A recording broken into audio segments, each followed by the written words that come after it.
heat wave going throughout the whole country? Yeah, the entire country is 112 degrees. Okay, so it looks like we're kicking in. There we go. Live stream is kicking off.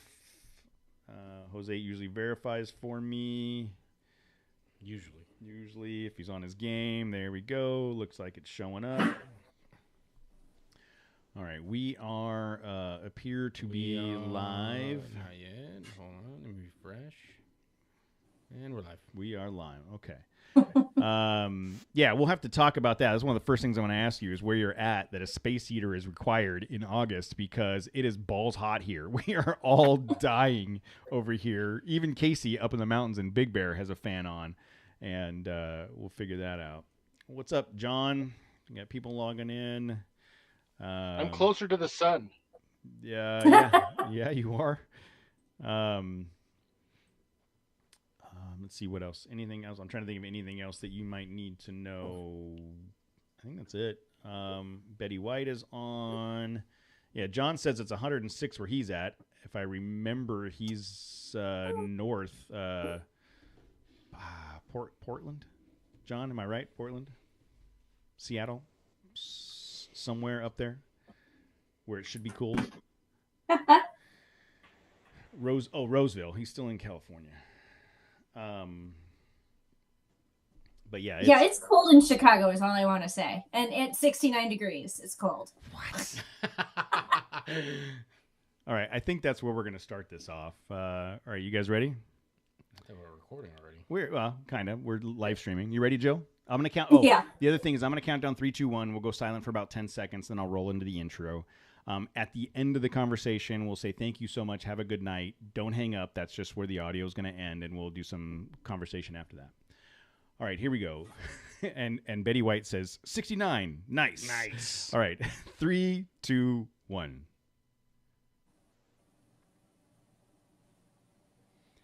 Hey, everybody. It is 6:30 on Tuesday night. We are streaming live on YouTube as we usually are on Tuesday nights. Tonight, we are joined by Jill Ciminillo from the frozen north. Apparently cold enough to where she has to have a space heater on in her office while it is currently 150 in our studio in Southern California. How are you doing tonight, Jill? I'm doing all right. And I did turn the space heater off, so hopefully, there is no weird sounds in the background. But no, I'm perpetually cold. And so, yeah, it's 69 degrees here in Chicago today. And I'm in a long sleeve shirt and had my space heater on in my office with my door closed. So Chicago has not had any of the heat wave that the rest of the country is getting? I mean, we've had a couple of days here and there that are really super hot, but not crazy, not 105 degrees. I don't know that we've been over 100 degrees yet. Monty and I in 2014 went to Chicago to see the Dodgers play at Wrigley. I saw Clayton Kershaw pitch at Wrigley. That's a bucket list thing. And the weather was perfect. It was like 74 degrees, breezy, not a cloud in the sky. I think it was mid-September. And I told her, I think we should move here. I think we should move here. And then I started talking about it. I think I went to like what's the Goat Tavern or something like that. And Billy Goat. Yep. You went to the Billy Goat. And I was talking to the bar tender, and she was like, yeah, it's beautiful here right now. Come back here in December, and you won't.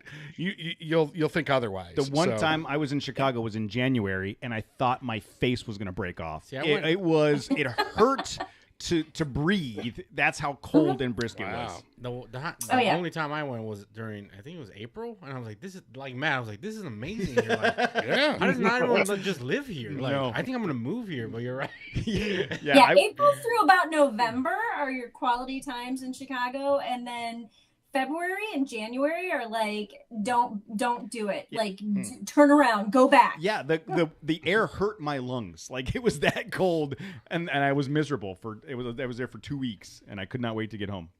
So Jill, we talked earlier. I think I found you on TikTok and then started following you on LinkedIn. You have about 400 different social media properties, including TikTok, Instagram, YouTube. Just search for Jill Ciminillo. And then she's on Pickup Truck and SUV Talk. And then she's doing the Rebel Rally, Team Brute Squad. So literally just search Jill Ciminillo, and you'll find 400 links to where you can find her. tell me about. I think when I found your content on LinkedIn, I mean on TikTok, and started like following you on LinkedIn, I was very interested in how detailed you were in the automotive industry and your background of reviewing things and experience. Tell me a little bit about how you end up there first. What your like first role was in the automotive industry, and then we'll get into more of how that has kind of exploded into 1,500 other jobs and how you sleep at night. So let's start with the background. Wait, sleep? What? No. Yeah, so it's really funny because people ask me all the time, like I get comments on TikTok and people find me on Instagram. They're like, I want to do what you do. How did you get into it? And I'm like, I did not aspire to be in the automotive industry. I did not aspire to be an automotive writer, reviewer, TikToker, video personality, none of that. So it was completely by accident that I ended up here. Happy accident. I've been in the automotive space for about 20 years now.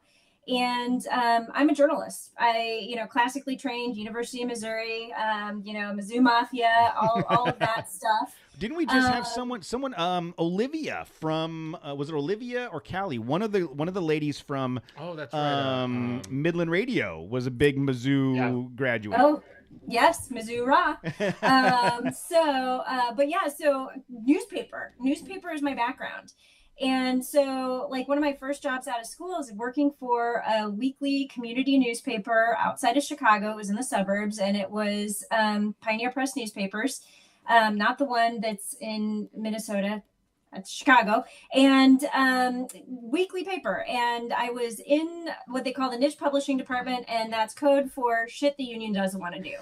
So it was like everything, like, I mean, literally, like, automotive section, real estate section, fashion section, like all of the like non like news things were housed in this department. And so I was doing something completely different. I was like acting as a graphic designer, and the automotive editor quit. My boss calls me into her office and she says, "Do you want to be the automotive editor?" And I looked at her and I was like, I don't know anything about cars. And she's like, "That's fine. I just need you to edit and design the section, make sure it hits deadline every week. That's fine." And I asked her, I said, "Well, when exactly do you need my decision?" And she said, "By the time your butt leaves that chair." And I was like, "Oh, okay. So like now you need me to know right now whether or not I'm going to do this." And I thought, well, my current title was marketing coordinator, and automotive editor sounds way better than marketing coordinator. And I said, "Well, okay, yeah, I'll do it." And she said, "You're not getting a raise." And I was like, all right, that's fine. I mean, still, it would put me in a better position to get a raise. Yeah, notch on your belt. Yep. Yeah, and so I, first couple of years that I was doing this, I literally, again, knew nothing about the automotive industry, cars, reviewing cars, or anything. So subscribed to Road and Track, subscribed to Car and Driver, started reading the local newspaper guys in Chicago. It was Dan Jedlicka and Jim Matea. So I was like reading those guys and just kind of trying to get a sense of what it was that, somebody who would write about cars did, and ended up because I also did special sections. Ended up at Neiman Marcus to do some stuff for fashion section, and they had a Rolls-Royce Phantom on display in the in the lobby, and they were like, you work for Pioneer Press, right? Would you be interested in covering this Rolls-Royce Phantom? And I was like, well, I don't know. And he's like, I'm not telling the Sun-Times or the Chicago Tribune about this. I'm only giving you this opportunity. It's the only one in the United States right now. And I was like, well, okay. And so he invited me out to the dealership. I drove it, and then I wrote about it. And I'm like thinking, oh, this is $100,000 car. It's really expensive. Mm-hmm. After I drove it, I'm like, $500,000. I just drove a $500,000 car. So the very first car review I wrote was about the Rolls-Royce Phantom, and crazy. Wow. And so as soon as I wrote that review, like, I got attention from the Midwest Automotive Media Association, and they were like, oh, you should join us. And, oh, if you're writing reviews, would you like test cars? And I'm like, what voodoo magic is this test car thing? And so then I started getting like a new car to review every week. And, I go back to my boss. I'm like, so I have this opportunity to drive a car and not pay for it, but write about it. Are you okay with that? And she's like, yep, but I'm not paying you anymore. I'm like, okay, common theme, got it. Yeah. But it really like that. So that was like the genesis of my career. And it just turned into something really interesting with getting new cars and traveling to see cars that nobody else has seen yet. And, you know, my whole theory as a journalist, as somebody who shares information, has been you've got to give information to people where they are. And so a couple of years into the newspaper thing, I was like, I kind of see the writing on the wall here. People are not really reading anymore. And at least they're not reading newspapers. And so, you know, I transferred to the Chicago Sun-Times and I became the online automotive editor. And then I was like, are people reading at all? So no. right. So then I'm convinced people don't read. Yeah, no. I pioneered the YouTube strategy. Like, this is back in 2007, the YouTube strategy for the entire Sun-Times news group. So started doing video car reviews way back then, before YouTube was a thing. And then Twitter came along and Facebook came along. And I was like, okay, there are people in these spaces. So I joined those things. And then Instagram came along and TikTok came along and all of the things. And as I've gone through my career, I'm like, okay, I'll dip a toe in. I'll see if it sticks. You know, I'll see if I like it. And if people are there, then I'll stay there. And I will say one of the only media that I kind of tried out that I just immediately was like, nope, there's no point in that Snapchat. Oh yeah, I can see that. That's for people much younger than me. That's well, it's also disappearing. Like when you create something as a journalist, like you want it to kind of last. Yeah, that makes sense. I didn't see, and I unfortunately, I think I managed to say that to the guy who founded Snapchat once, but I didn't realize he was the founder. And that's what I learned. You need to ask why somebody's asking you a question before you like. Yeah. See, I don't feel bad now that that I trashed Ford in front of. I was going to say exactly. Matt and Jose trashed Ford in front of the director of marketing for Ford Motor Company. And then I spent. I don't know if you heard of Ford. I spent about 3 minutes telling. Teresa. No, Rock Jock. Yeah. Oh yeah. John Ray Curry. John Curry about how good Icon suspension was. So see, she's a trained journalist and made that mistake. So. I'm just a yucklehead on a microphone, and that's super interesting to me. That I was just having a conversation with someone today about how the role he's in today was not at all the role he thought he was going to be in. He thought he was going to be an engineer, and then one day this happened, and then that happened, and now he's this.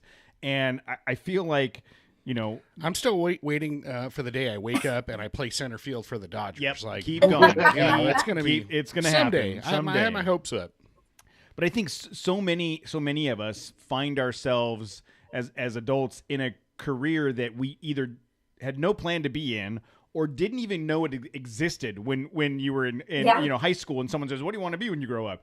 But it sounds like you were the type of person that just went, yeah, I'll try that. Yeah, I'll try that. Yeah, I'll try that. And until it kind of stuck. Going back to that day where she said you had to have a decision before your butt leaves that seat, have you ever thought about making what would have happened had you made the other decision? No, actually. And I will say I have occasionally tried to leave the automotive industry. I had a small stint where I was the editor-in-chief for Women's Lifestyle magazine. It was a startup magazine. And I missed automotive. I missed seeing the new cars, and I missed just like the technology and looking at the features. And I didn't last long in a different space, and I ended up going back. And so even when I worked for a broadcast company for a while, and I was their online news editor, and so not automotive, but I continued blogging and doing social media in the automotive space. And my boss was like, wait, you're driving a different car to work every week? Like, what's going on here? And I was like, because I didn't tell anybody that was like kind of my side hustle. And I was like, well, so here's this thing. And he was like, oh, we have you in completely the wrong job. And I was like, what? He's like, we need a social media director who will go out to all of our TV stations and tell people how to do social media and like do their job while they're doing social media. And because like that was, shoot, I feel so old saying all of this. I was back in 2010, 2011. I feel like all of us here, well, maybe with the exception of Jose, I think we're all older than you. My beard, yeah, so. I think we're all older than you. Yeah. Well, I don't know, but I'll say thank you. That means I look young. Yeah, and so I went to all of the TV stations and taught people how to use social media. And my boss was like, the fact that, you know, people will ask you to come to a racetrack to drive a $400,000 car because of your social media presence, like that is like, that's all of the resume that you need to teach people how to do what you're doing. And I was like, okay. So, but yeah, so it's been, yes, to your point, whenever somebody says you should be doing this, or do you want to try this? I'm like, okay, sure. Let's see what happens. What's the worst that could happen? Yeah. Right? Yeah, exactly. Famous last words, but what's the worst that could happen? Yeah. But it's so, that's why I don't have any success on my social medias, because that's what I think about is like, well, what could happen? I probably shouldn't do this. Matt's shit. concerned that he's going to get an offer to go to all the TV stations to teach people how to use. Things so he's are like, good I don't want to do that. Everything's good as it is. Yeah, just status quo. I don't want opportunities or success, so I'm just going to keep not doing what I'm not doing. The lifestyle versus the lifestyle brand and doing some of that other stuff that's outside of the automotive industry. I feel like, on one hand, I feel like there's a very much of a connection. I mean, for a lot of us in this country, and when you get into Southern California and some of the metropolitan areas, vehicles are lifestyle. Like there's a very serious overlap in the vehicle world and the lifestyle world, right? And I find it interesting that you went to a woman's lifestyle magazine and was like, no, I want to go back to the automotive stuff. What do you think was like? What was it about being away from the automotive piece that made you go back? You mentioned some of those things, the technology and all that stuff, but was there not an opportunity? I mean, I would think that there's opportunities for technology and other things and other avenues of lifestyle. But what was it about automotive that really made you come back? To me, it's the variety. So when I went to journalism school, I couldn't decide on just one thing that I wanted to do. I mean, I'm a writer. I started keeping a journal when I was 7 years old. And I'm like, like you can kind of see some of them. For those of you that aren't watching YouTube, there's 4,000 books behind her. I could already tell she's way more intelligent than all of us put together. So. I'm a writer. I've always been a writer. And so that's what I wanted to do. But then I was like, well, I think if I only wrote, that would get a little bit boring. So I learned how to take photos. I learned how to design. At the time that I was designing, anybody who's listening out there who does any graphic design will recognize PageMaker and Quark as the design things at the time, the programs at the time. And there was this thing called new media, and I was like, yes, I want to do that too. And so, and that was literally HTML coding, by the way. Oh. It was not, there was no program or whatever that would put your website together. I learned the actual HTML coding, but I wanted to do it all. I wanted to learn it all because, I feel like, you know, I get bored easy, and you never know what direction life is going to take you. And I always wanted to be in a position to say yes to an opportunity and to, you know, be in front of, you know, the people who are like, I think you could probably do that. I'm like, yep, I can do it. I can do it.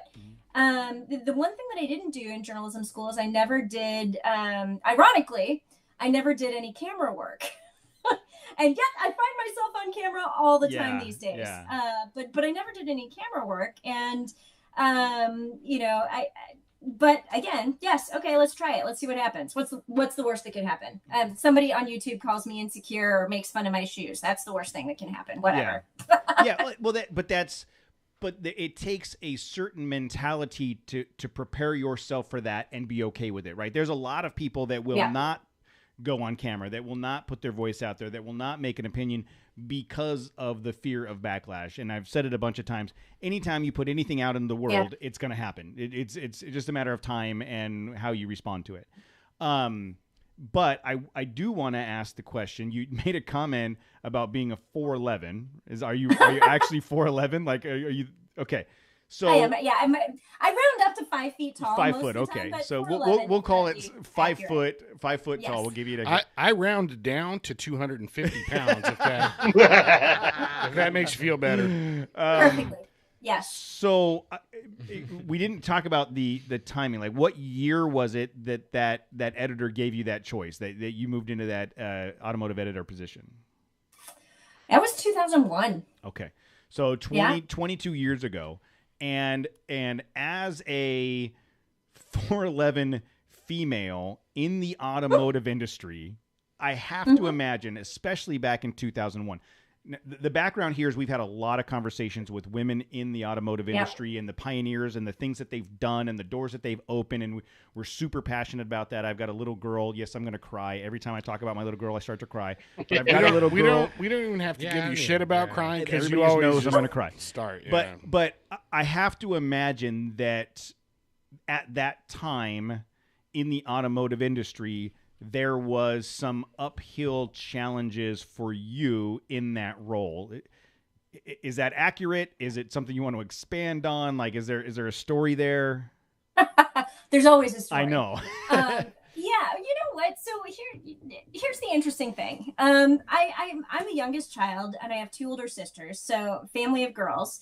And but the one thing that my dad did that I will be forever thankful for is he never treated us like girls, you know, and we played baseball, we played sports. When I fell down and I'd like get the sniffles, and my dad would be like, spit on it, it's fine. Yeah. And I'm like, okay.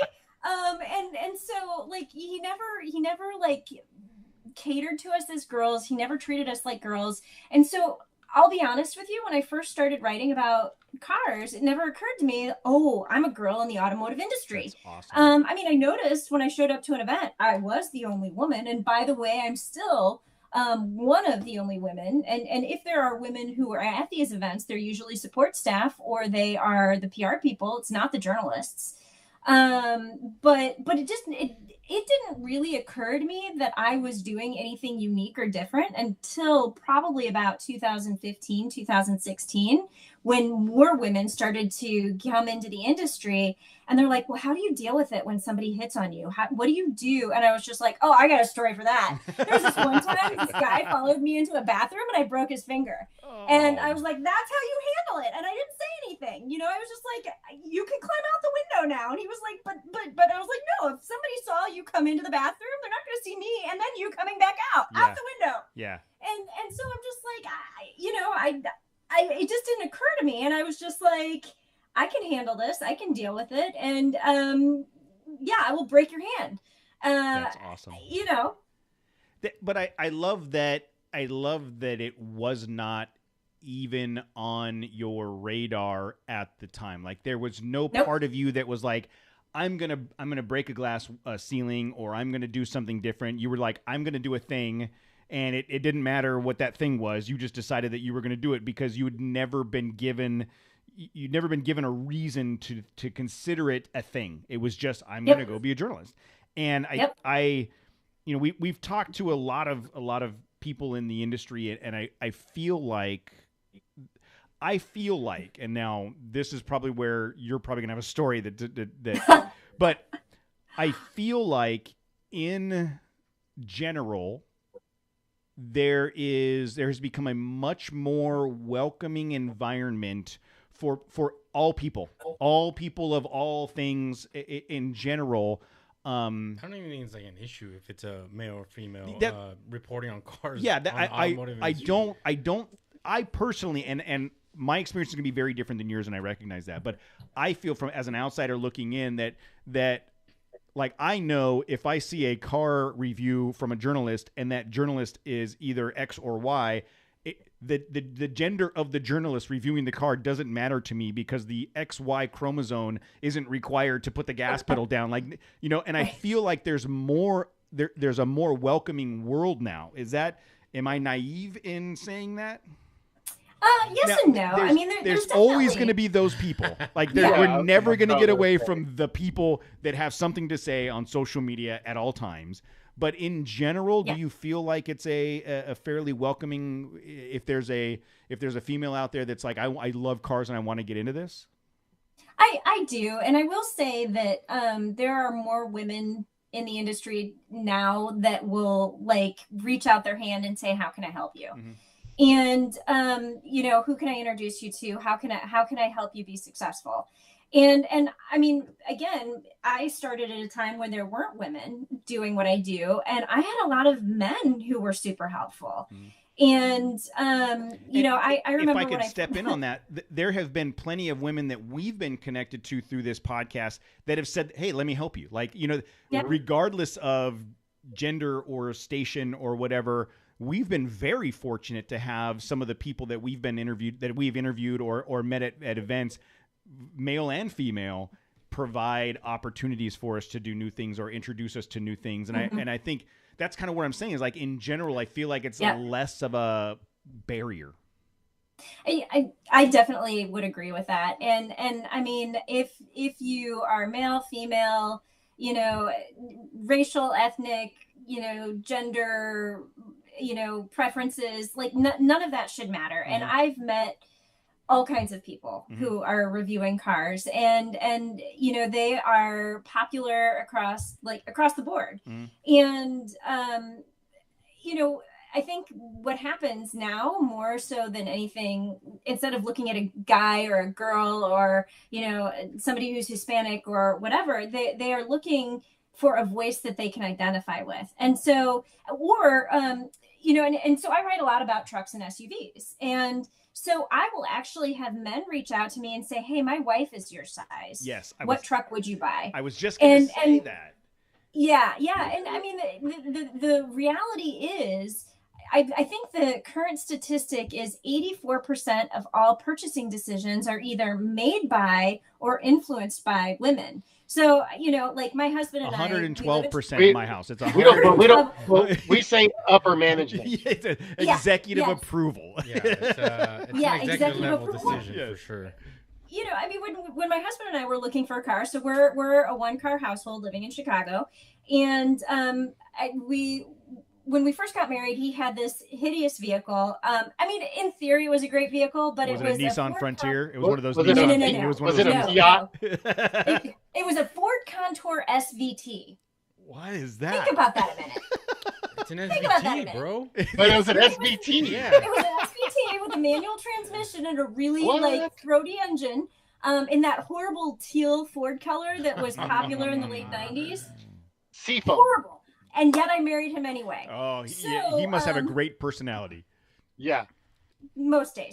But when that car finally died, I mean, thank God I didn't had do anything. Had nothing to do with you pulling the oil out of it. After you poured sugar in the gas tank? Nothing to do with that. The engine may have exploded, but it was fine. And so when it was time for a new car, he was like, "I want to get a Subaru WRX with the boy racer," and I'm like, "Dude, that is a no." Like, I understand, like, you want something fast, you want something. Yeah. I'm like, no boy racer wing. There is no boy. Like, that would be a delete. Yes. But what we settled on was a Volkswagen GTI. Manual transmission, small, sporty. Yep. Perfect. Yeah, for but sure. I was like, there is no boy racer wing. I love the Subaru WRX. You know, I'm not going to own one. Yeah. And I find it, the thing that you said about finding a voice that people recognize or can, I feel like, you know, you go back, car reviewers back in the day, it was your 5'10" white male, like this car fits perfectly, and then somebody else gets in and is like, this car sucks, right? I think that there's enough diversity in the car purchasing market to where the voice and the person behind the review matters in that regard, in like, oh, I can resonate with. They live in Chicago. They drive the same roads I do. There's the same type of family use case, whatever. I think to your point, that's more important than gender or race or any of those other things in the review process. It would also be too like how you approach reviews, because like I probably get a lot of people who cannot identify with me at all. Because I think like 60% of my followers are guys, can't identify with me. But like one of the things I do, especially on TikTok, is I talk about the things that I don't like on a vehicle. And there are very few people that will really dig into things that are crappy on a vehicle. And there's always crappy stuff on vehicles. It doesn't matter if it's the best vehicle in the world, the wireless charger is guaranteed not to work properly. It's like there's always going to be something that sucks. Cars have those things? Yeah. Any car past 2000, whatever the year yours is. Yeah. No, I take that back because even mine doesn't have it. So what we do have is a bunch of mid-sized trucks. Yeah. Do you have opinions on? Because this is like the so many opinions. No. Yes, but this is like the glory. We're in like a really golden age, I guess, of mid-sized like trucks. Best automotive market right now. Yeah. As far as variety is concerned. If you had to pick a mid-sized truck, no, just say off-road capable, most off-road capable truck. Okay, well that would be question number 2. If you had to pick a mid-sized truck, Ford Ranger, and you were like what would be your best which vehicle, Ford Ranger, Why would are you pick? making it so? What are the best trucks? Yes. Just rate them 1 through 5. What's your favorite? Why are you being so trivial? It's use case specific though. What are you using it for? He's saying if she could go buy, if someone handed her a bag of money and said, go buy whichever Everybody's trying to truck set you up, buy. so she says your truck. It's very easy. What are the best trucks right now? So now I know that I should not completely trash the Ford Ranger. Got it. We do it all the time. No, you can't. No, everybody does it. Everybody does it. Seriously, he would just go to bed in tears if you did. It's okay. I'd still love it. Mid-sized truck market, like our audience is very heavy mid-sized pickup truck, mid-sized SUV like Jeep, 4Runner. And then the CUV, the adventure CUV market, the Subarus, those kinds of things. Like if you in that category of off-road capable, out of the box vehicle, what would be your choice? I mean, if you are really looking at off-road capable, I mean, you're never going to beat a Jeep Wrangler. Okay, I think we have a bad connection. I'm not sure. That is the Can't best hear answer. you. That's the best answer. We're in a tunnel. You're in a tunnel. No. Yeah, I know. You're it's Jeep Gladiator. But mid-sized trucks. Mid-sized trucks. Okay, go ahead. No, I mean, and it's not going to be the Gladiator.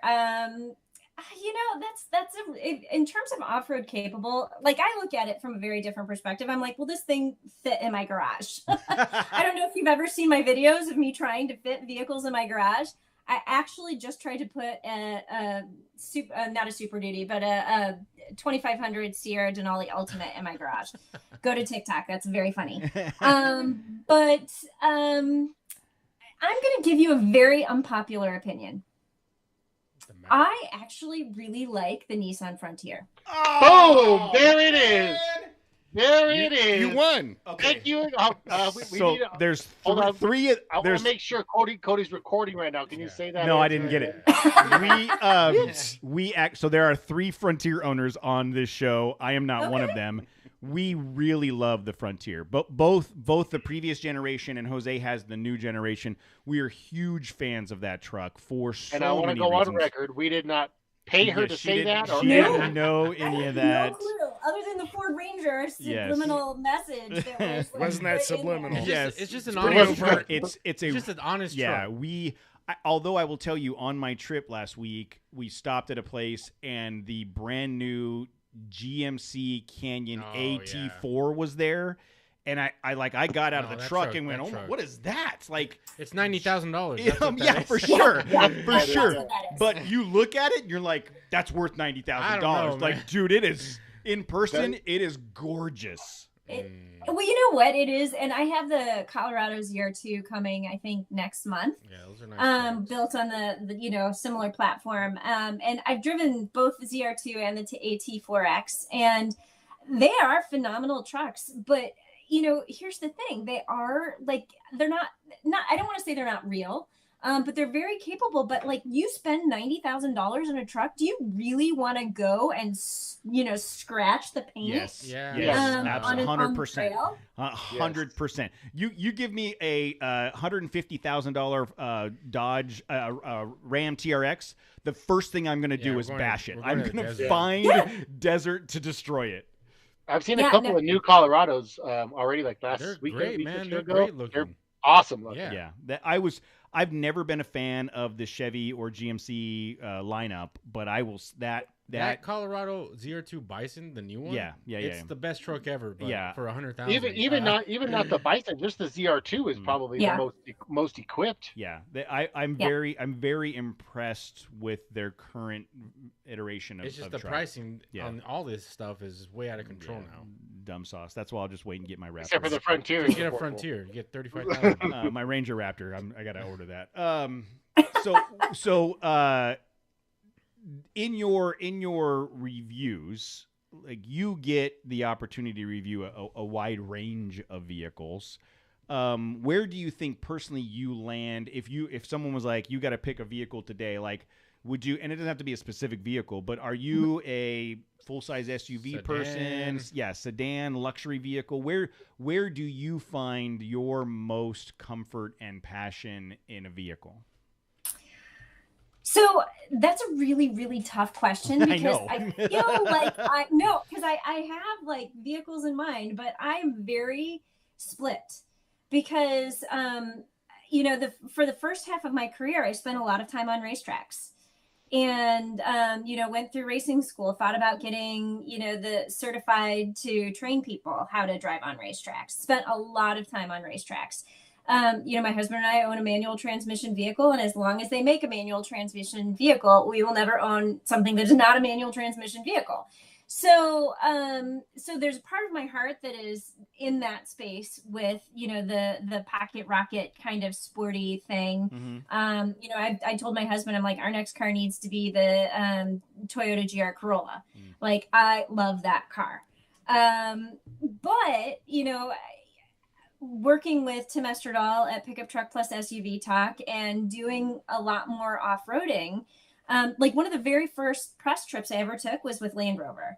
And this is back in 2003. And we went from Aspen, Colorado to Moab, and we were driving the Range Rover Sport, very new at that time, hadn't existed yet. And the things that we did in that vehicle, and it was just so flipping cool. And so it was this, you have the racetrack where you're going fast and doing all this cool stuff, but then you're on the trail and you're, it's a different kind of adrenaline rush because you stand at the bottom of this rock step cliff thing and you're like, there's no way. There's no way. I've said that going up that. It's the most adrenaline you can get at 2 miles an hour. It's crazy how much excitement you can get by going creepily slow. That's and then you get up to the top and you look down and you're like, yeah, I did that. And as a journalist, a lot of what I do is very carefully curated, and you have the Land Rover guys or the Bronco guys or the Jeep guys, giving you the spotting, go this way, stop, slow it down, or whatever. And so you have somebody telling you what to do. But last year was the first time I did Rebel, and there's none of that. It's you are your own spotter. And, my partner, Kristen Shaw, we alternated every day between navigating and driving. And so if you're not familiar with the Rebel Rally, it's an off-road navigational challenge. So they rip out your GPS in your vehicle. They take your cell phone away. You have no access to any maps other than what they've given you. And you have a compass, and you have map rulers, and you've got longitude and latitude coordinates, and then they're like go. And then you have a sat phone for emergencies. But you're out in the middle of some of these just never touched, never seen spaces. and you're it. And if you get stuck, it's just like, how am I going to get out of here? So you try very hard not to get stuck. we do the opposite. We successful. physically try to get stuck every time we go someplace. Hey, going back to the manual transmission thing, can you confirm nor deny the new 4Runner next year is going to be a manual transmission? So I can neither confirm nor deny that. I have it on very good authority that there will be a new 4Runner next year. I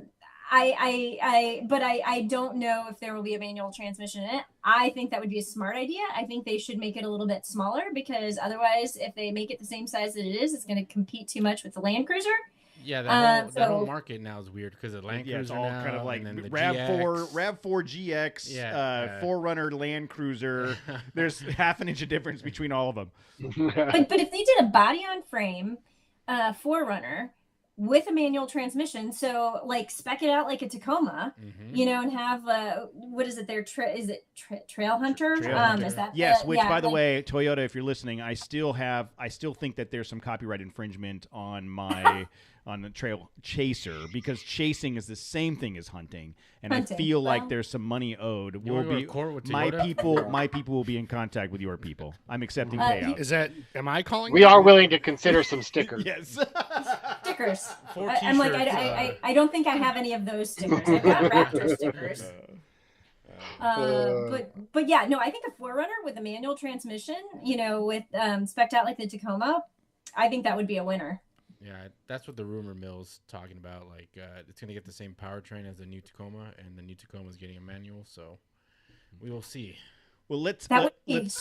Let's go back to the Rebelle, because you brought it up, and you and your partner, last time you participated, were in a Hyundai Santa Cruz, correct? Yes. So we have been super interested in learning about that Santa Cruz, because it's that new category of mini, back to the mini size pickup truck. It reminds me of a Brat. Yeah, the truck, or the remember they used to make the Baja? Subaru Baja. Exactly. Those are like 15,000 right now if you find them. The Bajas. Yeah, for sure.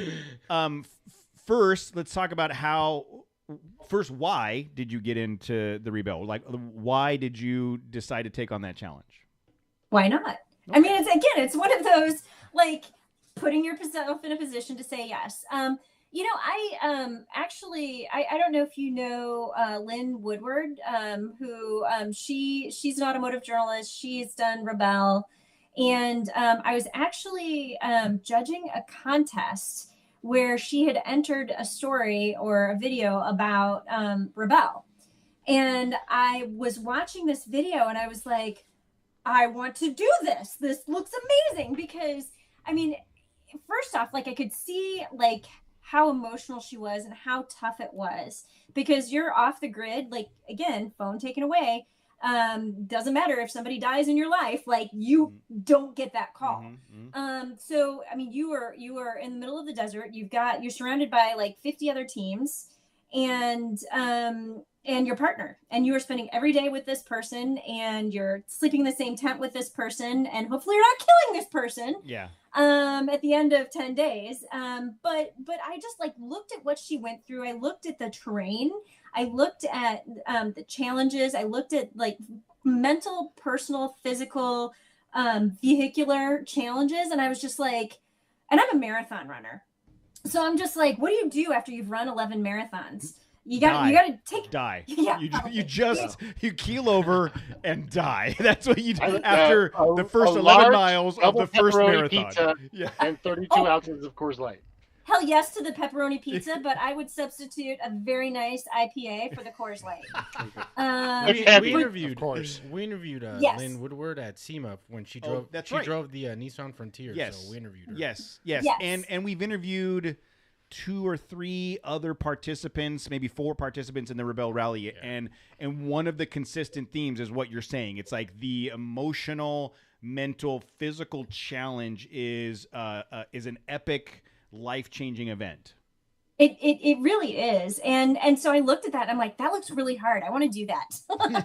and that was like probably right around 2020, so the beginning of the pandemic, and Kristen Shaw and we ended up creating a small group of women who we would every week would get on Zoom and just talk, because I mean we weren't seeing each other anymore, and so we just wanted to talk to each other and see people, and we were all going through some really tough shit at that point. Frankly, my dad had fallen off a ladder and was and had dementia, and it was just like it was bad, and so we all needed somebody else was going through a divorce, somebody else was changing jobs, somebody else was doing, and so it was just like we all just needed an outlet to talk to. And two of the women were doing Rebel that year in the middle of COVID, and we were just like, wait, you're actually doing this? So I knew about it, and then two of the women in our small group were doing it,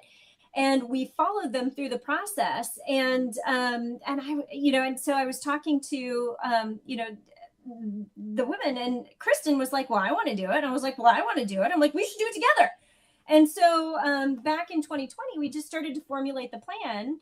And 2021, we're like, are we serious about this? I'm like, yeah, I think we're serious about this. And so then we were like, well, what do we want to drive? And, obviously there's a part of you that always wants to drive a Jeep because you're going to be successful in a Jeep. But then we were just like, but if you're not crazy or stupid or whatever, I don't know, you're gonna be successible in a Jeep as long as all of the dashboard lights don't come on and you don't get it wet, and Fair. I mean there's Fair. we have enough people in our group with Jeeps that have had enough problems to where we have our own opinions. I mean, we'd have to go into a second episode if we wanted to run down the list of Jeep issues that we know about. So a new Jeep from the manufacturer that is just been inspected by the engineers, you're probably not going to have any problems. Jill, you don't have to worry. Nobody's listening. Nobody from Jeep is listening to this podcast. They turned off a long time ago. Yeah. Got it. Perfect. But no. So we were like, well, we want to do something different. We want to do something challenging, and we want to do something nobody's ever done before. So that's when we started looking at the Hyundai Santa Cruz, and it was new for 2022. And it had never been in Rebel, obviously, and Hyundai had never competed in the Rebel. And so we approached them about the idea of a partnership, and they said yes. And so, they gave us the vehicle, and they helped us get entered. And, we talked to the engineer a lot, and he did a lot of modifications on our truck. And I guess I should say I don't know, thought of the modifications that should probably be done to the truck, like adding the, so he didn't physically do all of the work, but he knew that we should probably have some bed rails. And so, the first bed rails we had went across, they were factory, and they just went across, and he was like, no, you need something better. So then he I think it was Rally Innovations he worked with that created the bed rack that kind of went up and over, and we have our Max Tracks on the top and the spare tire and our shovels. It looks really cool. We had a 2-inch lift put on. We did, they put a bar around the front of the vehicle so that if we hit a rock or something, it would protect the front bumper, which, by the way, totally worked.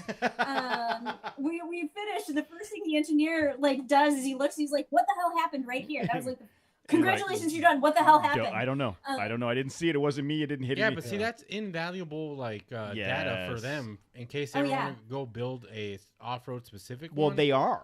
So that was one of the things I wanted to talk about. It is that Hyundai is now going down this path. Just recently, I think all the OEMs are the new Hyundai Santa Fe. They're talking about this new XRT concept, and it's basically the new Hyundai Santa Fe with a lift and off-road capability. The Santa Fe or the Santa Cruz? This is the Santa Fe. This is the SUV. I saw a video. It's like the baby G-Wagon or something. Yes, and I mean we've talked about the Santa Cruz and how cool it is, and how Hyundai and Kia and some of these brands that you wouldn't have traditionally put in the same conversation with off-road vehicles are really recognizing the value and revenue opportunities in that market, and they're starting to service the off-road and overland market with some new concepts and things to your point, Jose, testing the Santa Cruz on the Rebel Rally is like the perfect. You want to drive it? Let's see what happens. Yeah, let's see what breaks. And I feel like, because I actually got to see the XRT concept in person a couple weeks ago in Santa Fe. But haha, catchy, right? And we couldn't look inside the vehicle, but I felt like a lot of what they did to the exterior of the vehicle, and I don't know this for a fact, but I felt like we influenced some of the decisions that they made and how they did some of the things. And I know some of the designers and the engineers are very interested in continuing the conversation about what worked for us, what didn't work, because they really are starting to think about accessories for their XRT models. So they have Tucson XRT. I think they had a Santa Fe XRT before this XRT concept. But they have the XRT versions, which are supposed to be the off-road versions. But it's the accessories and the options, the skid plates, so we have actually a factory installed skid plate on our vehicle, and but I don't know if it's commercially available. And because if you look underneath, it has the Santa Cruz logo on it. It's kind of cool, and they have accessories, there's on the fender flares, the cladding has little pop-out inserts, and you can put in the GoPro mount, which is really kind of cool. And so I saw the GoPro mount on the Santa Fe XRT concept, and we didn't use it last year, but I'm not a really good GoPro person, so I'm trying to figure out how to use a GoPro and how we would preserve the footage, because again, I have no contact with the outside world for 10 days. Do I buy one really big SD card, or do I buy an SD card for every day? How does that work? So, and does the camera get too hot? Will it shut off? Because we're in the desert. It's going to be 115 degrees. How do you, so at any rate, things like that, accessories and, features. And I feel like our experience is definitely influencing some decisions. It's kind of cool. And I you're probably absolutely right, because nobody else is, at least to my knowledge, there's no real world testing of the Hyundai product in an environment like this. I'm sure they're doing their own testing independently, but having you guys go, here's the keys, let me know what happens. I think is a great. Don't break the truck. Yeah. Also, we found out too from talking to other engineers from other OEMs with these trail editions, they want to take it way further than what they are, but they usually get held back by their corporate. Somebody at corporate's no, wait a minute, don't do that. Yeah. Specifically that Honda, we had a lot. I don't want to say. Yeah, we had a lot of conversation with the Honda engineers at Overland Expo and about some of that stuff. So the Santa Cruz that you drove last year, are you going to be same vehicle this next go round? Yep. So same vehicle. They're actually putting a new lift kit on, and new suspension from Flat Out Suspension, and I think they're doing it this week as we speak. So we have training at the end of next week, and so we should have all of the new the new lift and the new suspension in place for the next set of training. So we have training so not this weekend, but next weekend. And then we go back to Glamis and we'll be training there. I think it's the 7th and the 8th of September. So we've got 2 trainings coming up pretty quickly. And we're hoping to spend some time at the end of August with the Hyundai folks and go to the proving grounds and just, because our biggest fear, we don't have contact with the outside world, and I'm not a wrencher, my partner is not a wrencher, and so we can't fix the truck ourselves if something goes horribly wrong. Now there are mechanics on site that will fix your truck, and you get 2 hours free, but then you have to pay for it after that. and you have to be there while they're doing it. So like you can't go eat dinner. You got to stay with them while they're fixing your vehicle. And so we were very cautious last year, and because we just didn't want to hurt the truck. And so like we would hear something, we're like, ooh, that didn't sound good. And so we would like slow down. And so we drive along a lot of telephone pole lines, and it's like, you know, up and down, duh, duh, duh, duh, duh, duh, duh. And so we would be like going 5 miles an hour down this. Well, could we be going 20? Could we be going 30? Yes, like these are the conversations. The answer is yes, absolutely. I'll tell you from experience, when you start hearing weird noises, turn the stereo up. Yep. Just put on some Led Zeppelin or something like really get you pumped, and then just keep going. Like, it's fine. One of two things is going to happen. Nothing's broke. You're either going to fix the sound or you're going to have a really awesome time. Have a great time. Those are the only two options in that Don't scenario. Let broken parts harsh your gig, you know. Yeah. But one of the things that we talk about a lot, especially with people that are like new to off-roading or is you have to try to break the vehicle most of the time. Those vehicles are so much more capable than what most people think. You know, she gets vehicles for free, right? Yeah, I know. I'm super so, jealous of that. I don't know if that formula is going to work. But my point being is that yes, you can go whatever you're doing, you can go faster. I'm confident. Yes, I know. What size tires does that lift allowing you guys to run? Say it again. What size tires is that lift allowing you guys to run? Oh, I feel like we had 30-inch tires. I think they were 30 inches. I would have to verify, maybe 29 or 30. Okay. Yeah. I forget what the wheels were, but they were gear off-road wheels. I forget, maybe 17 or 18s. But I feel like they were 30-inch tires. That sounds right. They were Falcon tires. Yep. I can't. Falcon Wild Peaks. Was it Wild Peak maybe? Yep. I'm like, I'm just starting to get my brain back in rebel mode, so I'm like calling all of this data from a truck that I haven't seen for a year. But yeah, I mean, we had rally lights put on the front, on the top. I mean, nothing was really done to the interior of the vehicle, but like I said, I just always, again, because I can't wrench and I don't know how to fix what's going to break. Mm-hmm. Like we would always err on the side of caution. And so we just really want to spend time and just say, how hard can we push this without it breaking? Mm-hmm. There's only one way to find out. Yeah. Not in the middle of the Rebel Valley. That is not it. That is not it. Not getting stuck in Death Valley, but with a broken truck. So you're going to be testing in Glamis and where else? Up in Ridgecrest area is where we will be at the end of August, and then we will be in Glamis. I think it's 7th and 8th. Rebel is doing. I think they're doing 2 days of dune training, 7th and 8th, and then 9th and 10th. Okay. So we'll see you there. We'll meet you. Glamis is 2.5 hours from where we're at. We'll meet you there. I will not be out there, as I foresee it being 100. It's going to be 1,012 degrees, yes. And I will probably still be wearing this long sleeve shirt. Yes. I'm just going to put that out there for you. But Glamis is a great opportunity to push the vehicle. Because one, the dunes, you're going to be in deep sand in a lot of places. Yeah. But on the area of Glamis that's closer to the wash, there's a lot of those whoops. There's a lot of those hard packed, rocky whoops, and you can really test the vehicle in those situations. Sand Highway is filled with whoop-de-doos as far as you can see. The faster you go, the smoother it is. Yes, you got to get on top of them and stay on top. People keep telling me, I'm not buying it.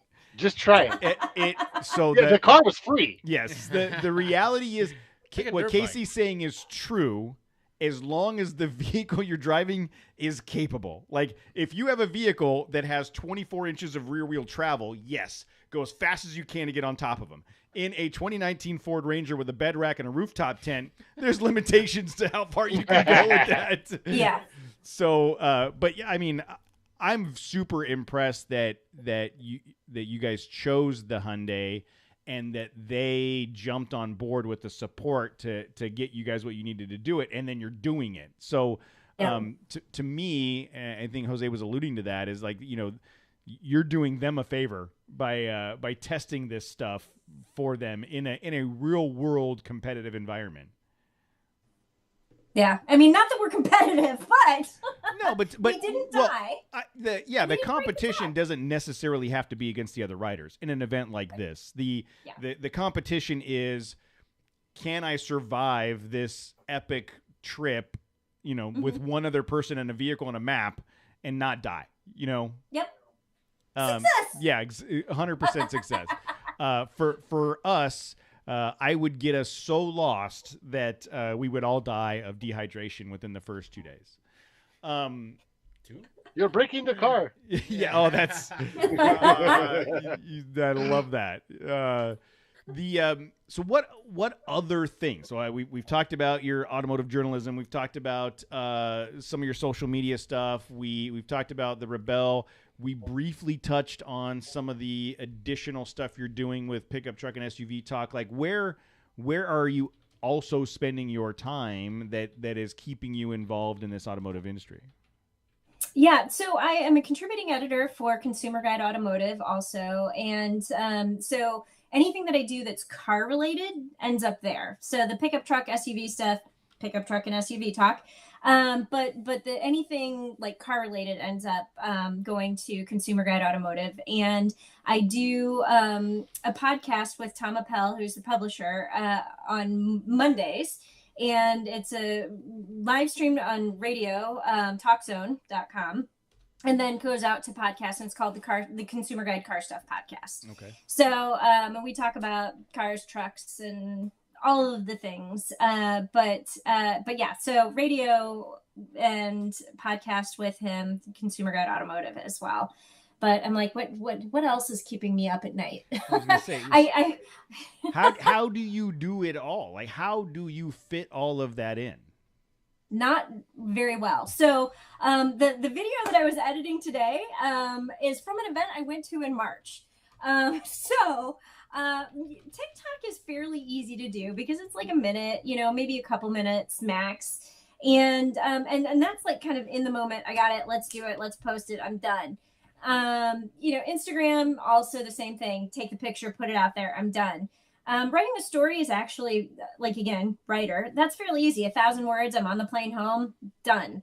But the YouTube videos, I was never trained in video editing. I was never trained in like how you put this shit together. And so that for me is like the biggest chore and the biggest pain in the butt. And so when I have this video and I'm like, I know it's only going to take me 2 hours if I just sit down and do it, but I just can't make myself sit down and do it. And so today I was just like, all right, I wrote a story about the 2024 Ford Ranger. There are a lot of people who are like, is there a heated steering wheel on the 2024 Ford Ranger? If you go to the build and the build tool, doesn't show it on there.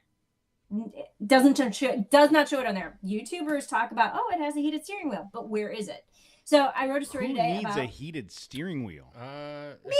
People in Chicago. Yeah, I would be annoyed. I would be people like... drive their Rangers in Chicago in August. Yeah. Yeah, I need it. But so I wrote like that story today, and then I was done, and I was just like, well, I have this chunk of time and this video that I've been thinking about that I haven't done since March 20th, by the way, is when the event was, the Hyundai Ioniq 6. And I'm just like, I'm going to sit down and I'm doing that video today. So, I am very behind on a lot of things, but you just keep going forward. It doesn't sound like you're spending any time slacking. That's for sure. It sounds like you're constantly moving forward. With all the stuff that you're doing, and I don't know if this is a loaded question. Like, where you have a lot of stuff going on, right? If someone made you focus on one thing, which I don't think is possible for you, but if you had to focus on one thing, whether that be the social, the writing, the YouTube video editing, like where do you think you would focus your energy?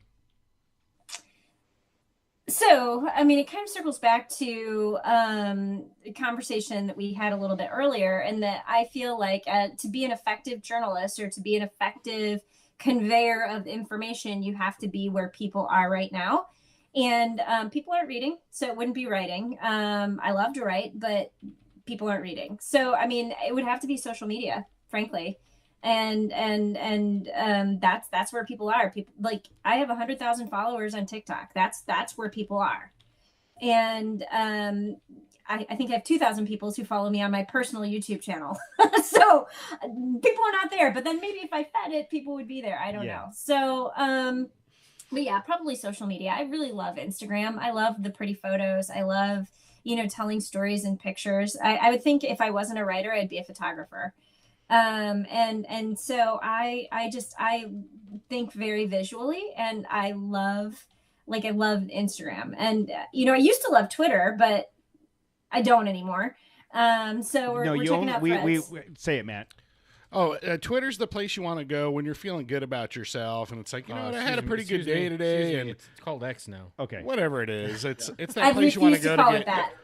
to get kicked down a few notches and just lose faith in society. Yeah, like, it's where back to Twitter. If you're not angry yet, it's where you go to get angry, and if you're already angry, it's where you go to vent. That's what it's for. Are the messages you send out still tweets though?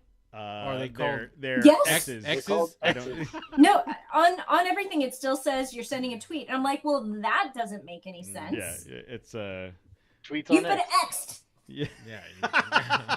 So stupid. I don't understand. No, it makes no sense to me.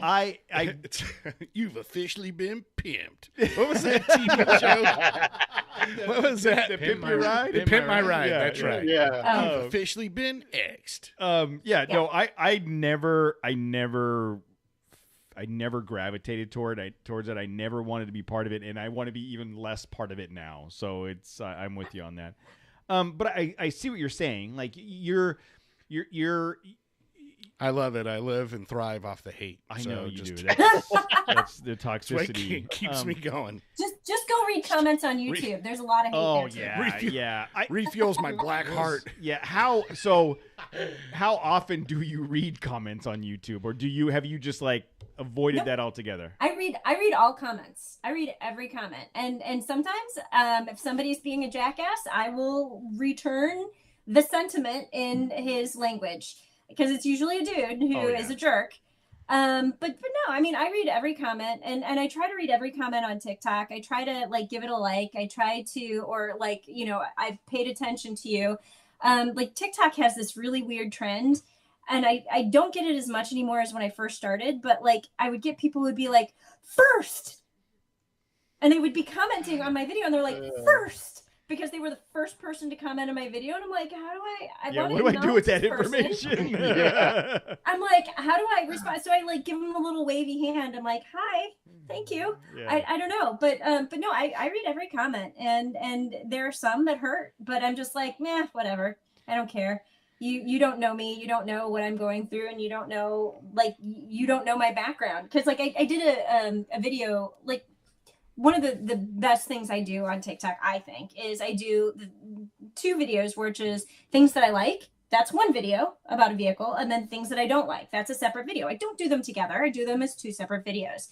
So very often people will come across one video or the other video. And if they come across like the don't like video and they are an owner, they're like, you're just a stupid girl. Yeah. You don't know what you're talking about. And I'm like, did you check out my bio? I kind of know what I'm talking about. And they're like, people drive trucks as trucks. People don't want it to be a family vehicle. And I'm like, really? Yeah. People are actually buying trucks to be a family vehicle now. Yep. And I mean, some of the it's the primary family vehicle in many, many families. Yeah. I mean, like some of the meanest comments I've ever gotten were on a video I did probably like 3 years ago on the Toyota Tacoma, where it was my do not like video. And they were just literally like, all of my Tacoma videos are do not like videos. But like the people who own Tacomas are like rabid, like cult like followers. Yeah, you're attacking the cult. Yes. Not that there's anything wrong with they're that. very sensitive. Yes, they are. But they were just like, yeah, people want it to be cheap on the inside. And I'm like, do they really want it to be cheap on the inside? See people love sitting in uncomfortable driver's seats. That is a Toyota owner justifying the money they spent on that Toyota. That's 100%. Yeah, people love drum brakes. Fun. Yeah, exactly. Drum brakes are the best. Is it really? Yeah. I saw a quote on Instagram or TikTok, whatever, and it was Tom Holland. And I think it was Tom Holland, and he said, look, if you've got a problem with me, instead of making a comment online, call me. If you don't have my number, you don't know me well enough to have a problem with me. And I thought, wow, that is really good advice. You know what I mean? Like, if you can't call me, then I don't care. Like, because you don't have my number. But I gotta imagine, I would hope, for the sake of society, that the number of those jackass comments is less than the number of positive feedback. Is that accurate? It is. And one of the things that I've noticed on TikTok too, and it's and to some extent on YouTube, especially in the Pickup Truck Plus SUV Talk channel, when you cultivate a following and people like you, they really, really like you. And so like somebody will come in and they'll be like, you're just such a girl. You don't know what you're talking about. And somebody will chime in, dude, did you look at her profile? You know? And they're like, you're the stupid one. And so like, I get people who come in and defend me. So I don't have to defend myself. That's cool. And it's kind of like, you want to talk about feeling good. Like, that makes me feel good. You know, if there's one person out there that thinks I'm doing a good job and is going to defend me, like, that makes me feel good. That's why my mom watches the show. It makes the whole she's the one person. What's it like having somebody defend you? Yeah, we don't get comments. We just get the live chat. Yes, insulting us. So what's happening right now? So that you know, in the background, the live chat is happening. I personally cannot watch the live chat while we're having this conversation because the bulk of the live chat is making fun of me. It's pretty easy on you this week. So is it? And so these guys are monitoring the live chat. Otherwise, I will have to cry because the people are making fun of me. Well, that's okay. They're probably like, "Stupid girl, why are you talking to her?" No.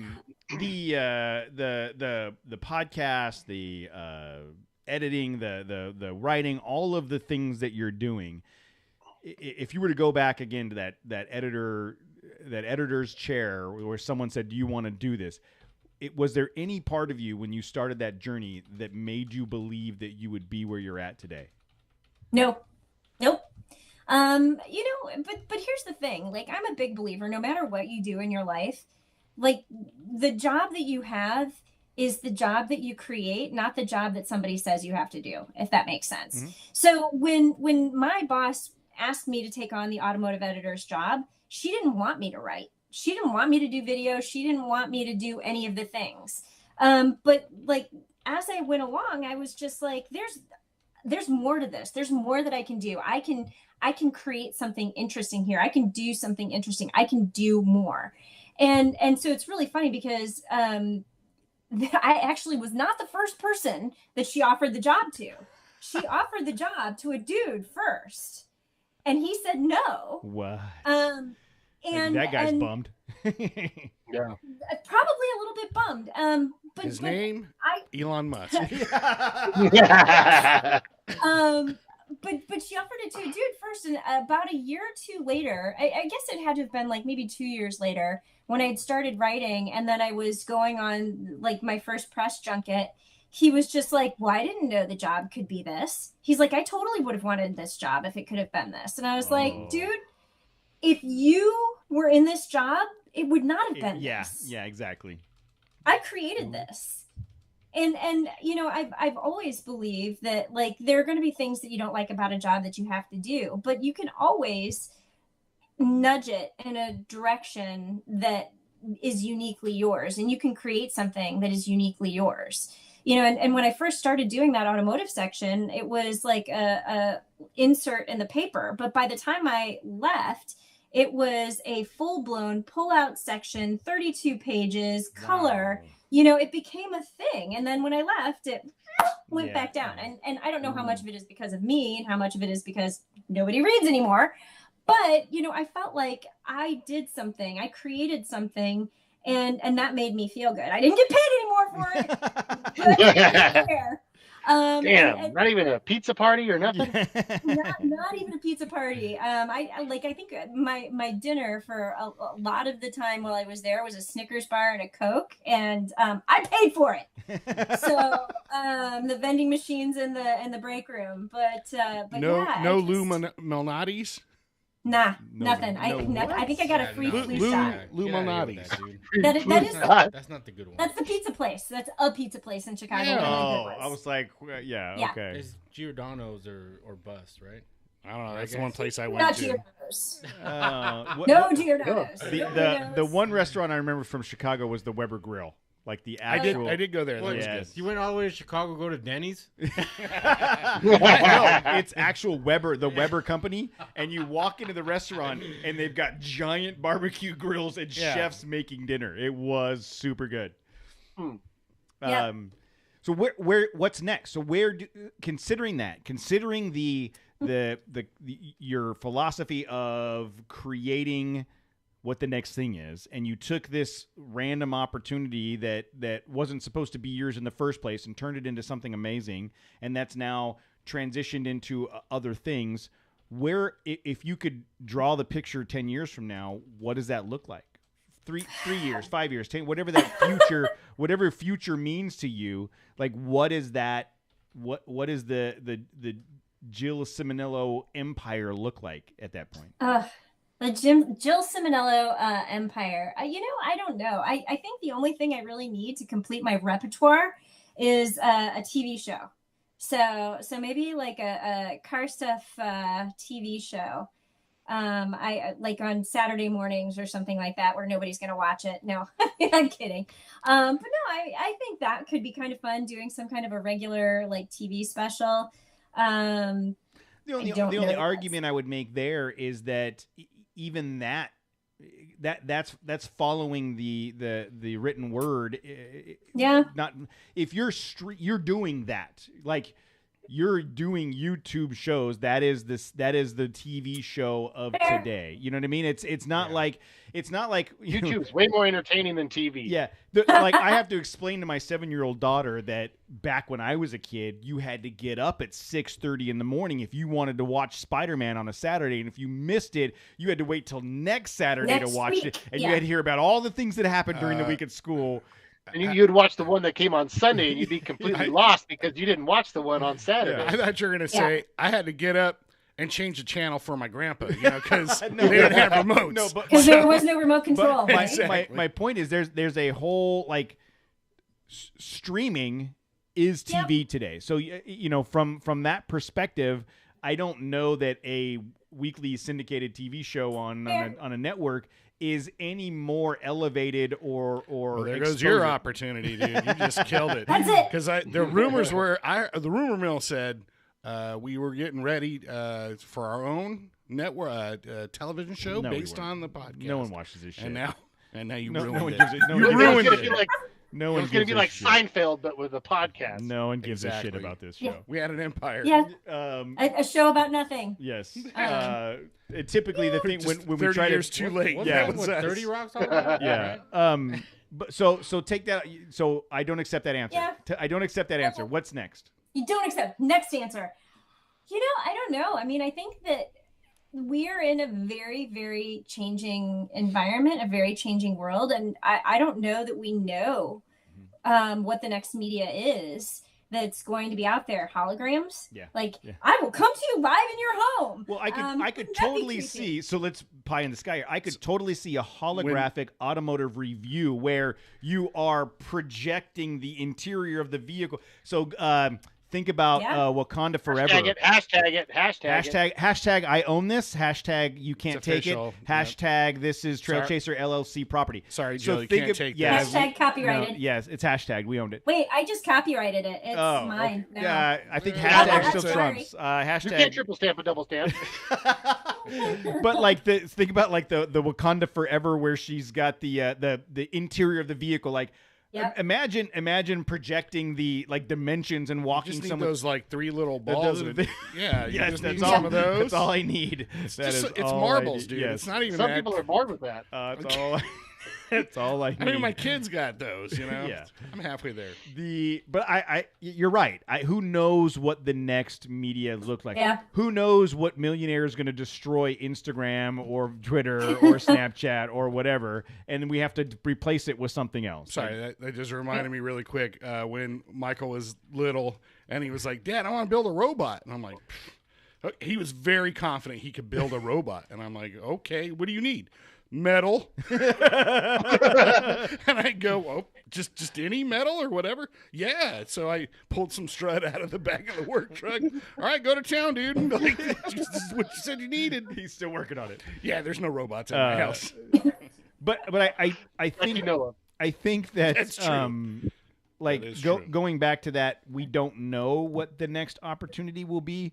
I'm very confident in saying that when that opportunity presents itself, you're gonna go, okay, like let's see what happens. I mean, Let's see what happens. Yeah, you've proven that over and over again throughout the course of your career and taken on opportunities that may have seemed fuzzy and gray at the time and turned them into something. You know what? I think I'm going to take that mentality myself going forward, but it's going to be for like lunch decisions. Yeah, You know, like, yeah. oh, Jack in the Box. Let's see All what right, happens. yeah, I'm going to do this. What's the worst that could El, happen? What's the worst gonna El happen? Taqueria Diablo. I'm into it. Let's see what happens. You've heard about that place? Yes, I've been there. That place is It didn't go delicious. well. What? But yeah, I think The Devil's Taco? yes. That sounds. You know what? I take it back. That does not sound very good. So I feel like going back to that, you're going to keep yourself at the forefront of those opportunities, see what happens, and turn them into something. And I'm really inspired by the story that you've told throughout this, where these things drop into your lap, or you push to get to an opportunity, and making the space for yourself to say yes to get to that place where you're at now. And I think it's super exciting, and I think it's it tells a story for people that are, oh, how do I get this and how do I do that, and I want to be this and I want to be that. Well, those things don't happen unless you say yes. Those things don't happen unless you put yourself in that position to say yes, and you're a perfect example of that. Well, and I mean, the other thing I'd say is, like, I'm a big believer in doing things that scare you. And it's like a phrase or meme or something out there that's just like, do one thing a day that scares you. Like, I believe that. And, Rebel scared the shit out of me the first time I did it. It still scares me. I'm going back for 2023 and I'm still scared.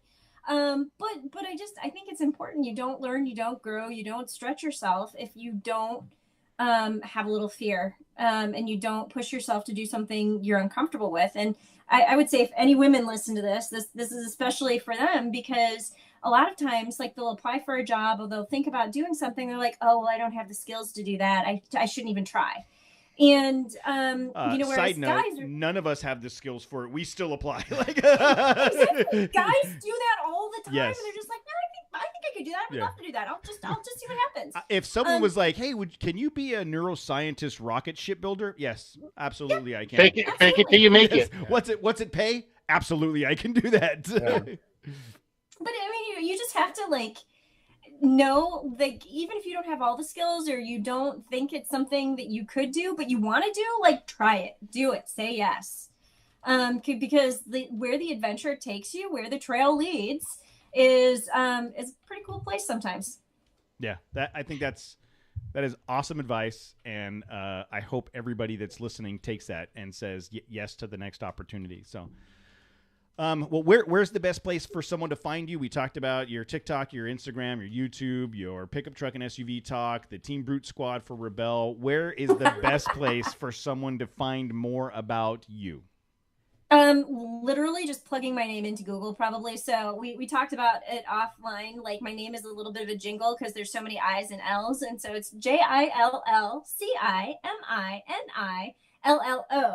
And that's O as in Oliver. Some people are like LLL, and I'm like, why would you have 3 L's at the end of your name? No, it's an O. I wanted to put an I at the end of it just because there was other I's and Ciminillo, just to be consistent. But well, and not to be confused with Cinderella, Citronella, or Salmonella. Ciminella.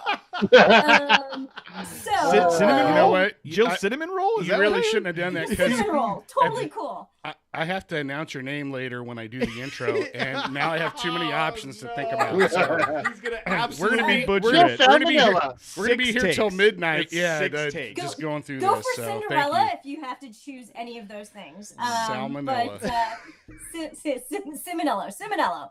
But I also car du jour is a hashtag I use on everything that I do. My YouTube channel, I call it car du jour.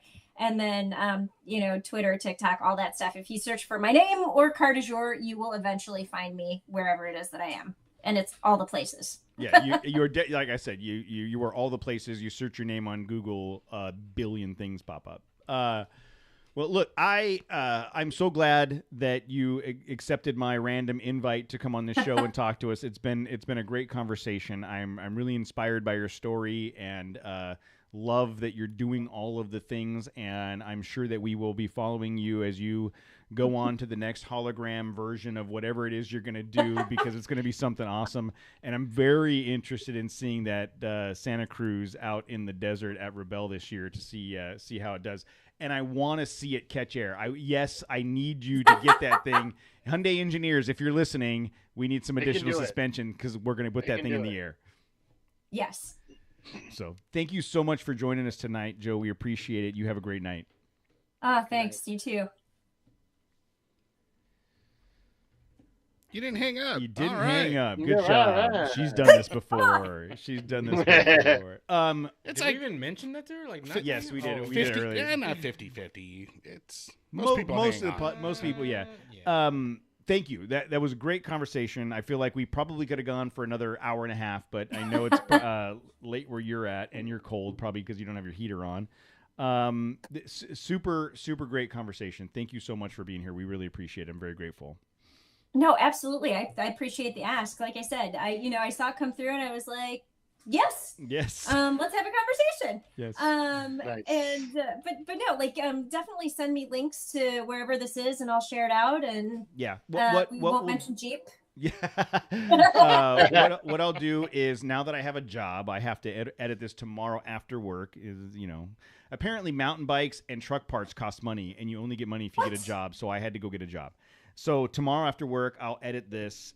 It'll be. Okay. I have a job. I can't afford any of those things. What What am I doing wrong? It'll be uploaded to the Media Host tomorrow night for download on Thursday for all major platforms. I'll create some social media posts for you, and I'll send you an email when that's all done tomorrow afternoon. Just say, hey, here's it at. Here's where we go. And then feel free to promote it however you want. We'll promote it on our social as well and try to drive content to it, and hopefully more content, more viewers to your stuff. And if there's anything we could do to help in the future, please let us know. Especially like you're going to be down here in Southern California. We're all in Southern California, close to Glamis. Glamis for a long time. Glamis was a Dirt bike heaven. We were at least twice a year. Those are my younger days Yeah. when I In bounced December. Yeah, exactly. February. in February, when I bounced a little bit better. Now I don't bounce as much. But yeah, if there's anything you need, anything we can do to help, anything you have coming up that you want to promote, please reach out. Let us know. We'd love to be part of it. Awesome. I appreciate it. This was a great conversation. I had a lot of fun. Good. I'm glad. Thank you so much. We're going to do our second segment, which probably won't be very long, but it's usually nonsense. So you're welcome to drop off, and then we will talk to you more tomorrow. Okay. I'm gonna go eat dinner. Good. Do that. Sounds good. Good night. Bye, Thank Jill. you. Thanks, Jill. Thank you. All right. Thank Bye. you. Ah, super good conversation. That was really cool. All right, we're gonna do a quick second segment. Hey, do you have a AAA battery handy? I do. Oh, your mouse died? Yeah.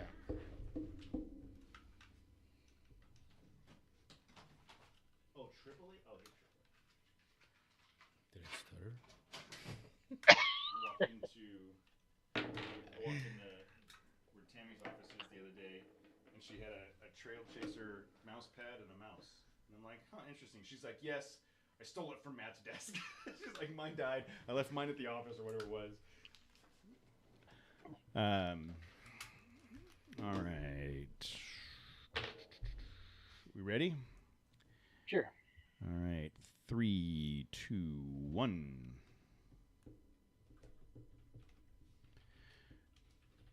All right, thank you to Jill for joining us. I feel like she's way too talented and accomplished to be on this show, so that will probably never happen again.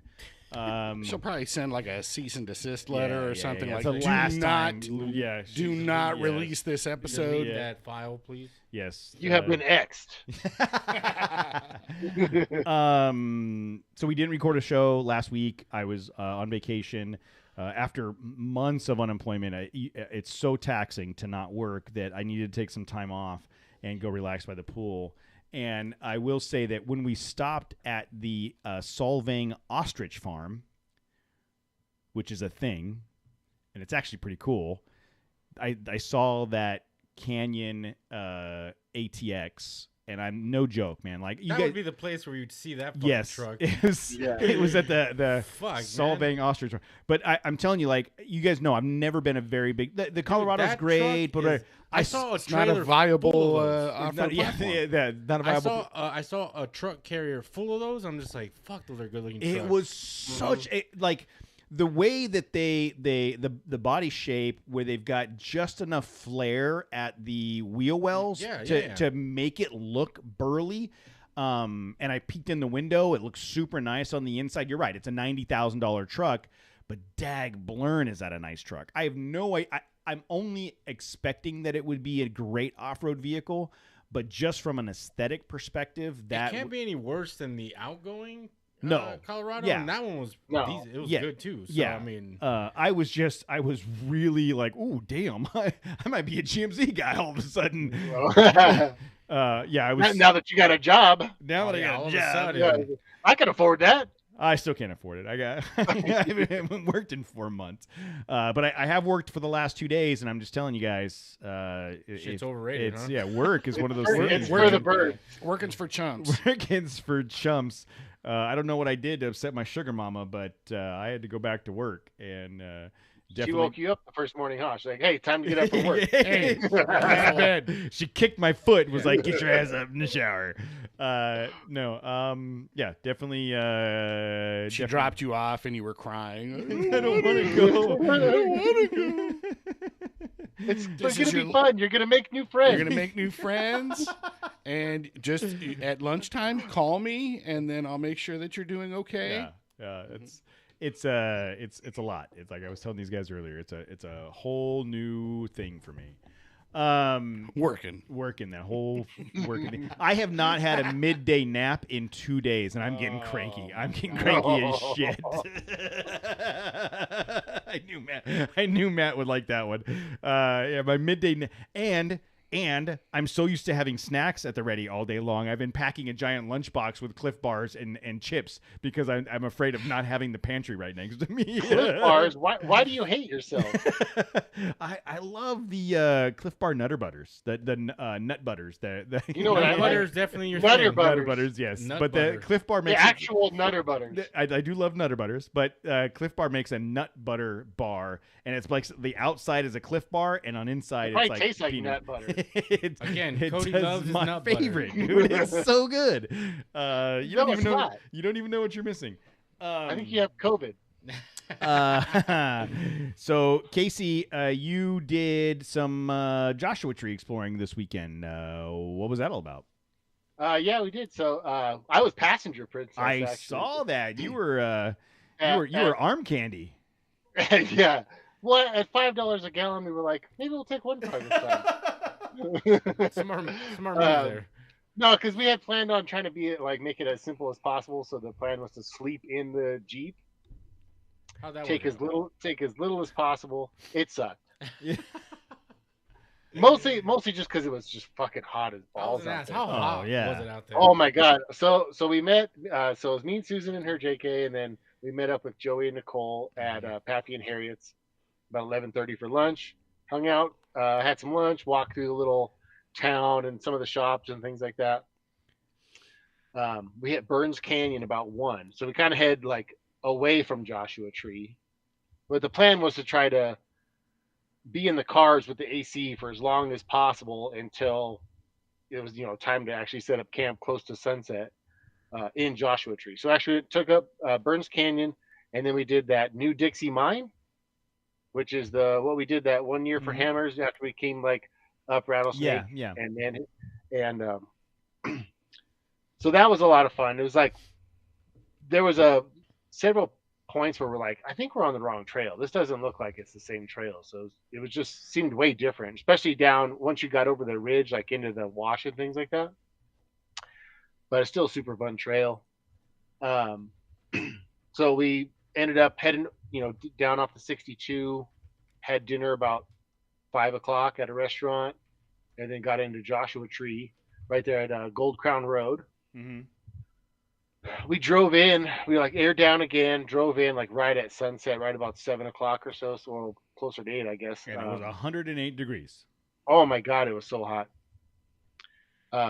And you've never seen so many people in the desert at this time of year. There was people. Oh everywhere. yeah, for the meteor for shower. the Yeah, meteor. yeah. But everyone probably saw like on Instagram and things like that. Is like the Joshua Tree National Parks, like their Instagram, like a 3-hour wait to get into the park or something like that. It was like Dang. You're like, just take They the were dirt backed road up. to the left. Oh Yeah. my God, yeah. So we went on the Gold Crown, and we tried to go to. The plan was to go to that mining site where all the bees came out, Yep. because the thought was that they won't be out at night and we'll be all right. How'd that work out? Well, there was people there. There was a whole group of I was- Rivians there. I was really? going to say, the thought was the bees would keep the people away. So No, there was like 4 or 5 Rivians there, fully decked out, like all the normal overland stuff. Accoutrement. So all the ones that have a been Tacoma sold, or something, yeah. gathered together. So we just went down the road a little ways. It was already almost 9 o'clock by this time, and found just a semi-flat spot and set up shop there. Turned off all the lights, and so by 9:30, 10 o'clock, we had all the chairs set up to watch, and it was I would had my shirt off till like 3 o'clock in the morning, and I was sweating. It was that hot. It was like so it hot. was unbearable, but Literally. it was super cool. I would say the meteor shower was pretty lackluster. We saw quite a few, and the ones we saw were like probably the best ones I've ever seen. But it wasn't 150 an hour. Yeah, and it Could have went and saw Oppenheimer in Yeah. the air conditioned theater. I was just gonna Yeah. say, doesn't sound like it was worth the sweat. So we Or had Barbie, some good whatever. campfire shenanigans going on and stuff, like I said, till about 3 o'clock in the morning, and then we just climbed in the back of the JK. And comfort wise, it wasn't terrible. It's doable for something like that, because I knew we were going to be up all night.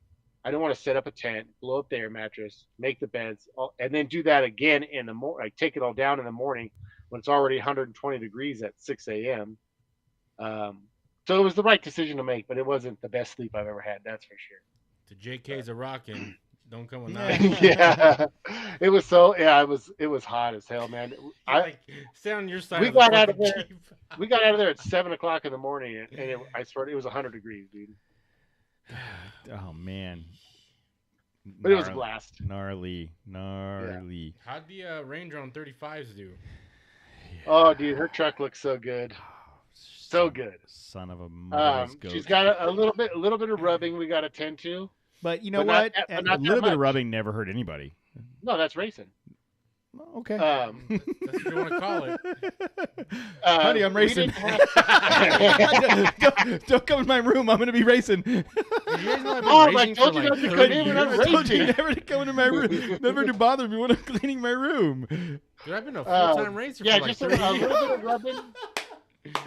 Sponsored. You got a bunch of Exactly. insignias on your arm. Yep. I didn't have to cut away as much as I thought I was going to have to get those things to fit, but like I said, a little bit more rubbing to tend to, maybe a little spacer up top or up front to get rid of that.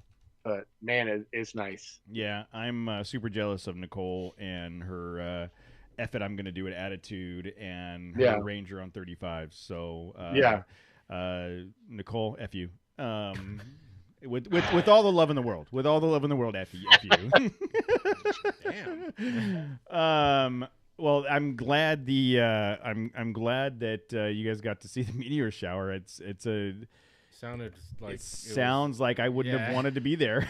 You're not selling it, bro. You're not selling. Yeah, the I experience. just like No, I mean, I was expecting, all the hype was like, it's going to look like, I don't know, like it's raining Earth's stars under out there. attack. You know what I yeah, mean? yeah. There was a few though that I was like, that one's headed for Earth. But it just wasn't as the quality was there, the quantity was not there. You know, it's not Yeah. the first time you've Story heard of my that. life. The desert though, like right now, dude, with the heat, like it's just Can't do shit. it's right now. unbearable. Yeah, and I mean. The crazy thing is, so while you're doing that, we're coming home from our family trip, which we did. We were, we found this really cool campsite called Co Ranch, and it's up at like north of Bakersfield, outside of a town called Morgan Hill. Don't worry, dude. We're never gonna go to that. No, campsite. because it's like you go up this windy road to get this campsite. It's up on this hill. It's gorgeous, but it's a public campground. And I was telling these guys earlier, the campground next to us was a bunch of teenagers, and they were partying starting at 7:00. So we went and parked in the parking lot. and You slept. damn kids. Yeah, I didn't want to be that guy. With your rock and roll. So we went from there to Napa. It was warm in Napa for a couple days, but then we got into San Francisco, and it was freaking cold. It was like couldn't see 69 degrees. Yes, it was 69 and foggy and cold, and we're like, this is ridiculous. And the guy's like, welcome to summer in San Francisco. Like, this is normal. And I'm like, this is horrible. And then it wasn't until we Did got you have an Yeah, affect Yeah, what a. on your when you were doing that impression of a San Francisco in? Did I do what? You had an affect to your. I don't- a little. Okay, Not intentionally. you heard it, Jose. I did. I don't know. And then Pismo Beach was like perfect. It was like Rewind and yeah, listen we'll to look that at it. We'll again. look at it. Listen to it again. And then once we got south of San Luis Obispo, it was freaking hot again. It was just super. Excuse me. It's called slow. Yeah, for the slow. uninitiated. Santa Barbara, slow, that area. Anyways, my point being is that it's oppressively hot down here, and then you go, 8 hours north, and I was cold. I was like, I should have brought warmer clothes because it was cold as Drive shit. 8 hours for our next Yeah. trip. So maybe we need to go to Mammoth, which someone was supposed to plan, but won't happen. I think it's hot there. It's hot, dude, right now. No, I'm sure it's hot everywhere. Yeah, unless you're on the coast, unless you're in San Francisco, on Except the coast. for Chicago. Yeah, or in Chicago Say we're going at Jill's it's house. Chicago yeah. or San Francisco? Where do you guys want to Yeah. We'll fit in Chicago. San Francisco. There's tents everywhere, We'll Yes. fit right in. There, what you could we could have rooftop tented it right there. Everybody's just camping up Yeah, there. That's all. It was there was a lot of camping up there. It was I'm sure REI out there is making a lot of money. yeah. I don't know that REI is where they're getting the camping. Walmart is making Yes. a lot of No, money. they're getting it from REI. They're just not, they're just not paying for it. Yeah, we joked about that. Like, but my my father and father-in-law thought we were gonna die because we decided to go to San Francisco, and yeah, there's a lot of tents in the streets, but it wasn't bad. Oh, we did find a place up there called The Melt, and it is a grilled cheese restaurant. Dude, I'm not trying to pay $15 for a fucking grilled cheese. It's more of a fast food place. And it was $22. Yes. Jose. Yeah, it was But my macaroni and cheese, bacon, grilled cheese sandwich was 100% worth the $22. Oh my god. And they have a couple here in Southern California, like Pasadena or something. So our next trip is going to circle by Pasadena. What's this place Remember- called? Lots of The wheeling Melt. out in Pasadena. Remember that bullshit place, the Melting Pot? You guys ever go to that place? It was Claremont? like In Claremont. there was one in I've heard of Rancho. There was one down in. There's a few down in OC. This is like a total OC thing, and you would buy your cut of meat, and there was in the middle of the table there was like a Grill? no, it was like a plates. pot. That was like on Are a you talking burner, about so fondue? you with broth. Yeah, that was the intent was It's meat fondue. At first, at first they'd bring out like a cheese and then like some appetizers. So whether it was fruit or bread, and you're like, oh, okay, I guess this is cool. And then it's like, okay, well, what are you gonna, entree? What do you want? Okay, I'll have filet, And then my buddy's got, he's ordering, he ordered a top sirloin. Well, I paid about twice the amount of money, as he did for his steak. But then you're just dipping it. No, we just dumped it in there because it's like I don't have time to like dip it and hold one piece at a time.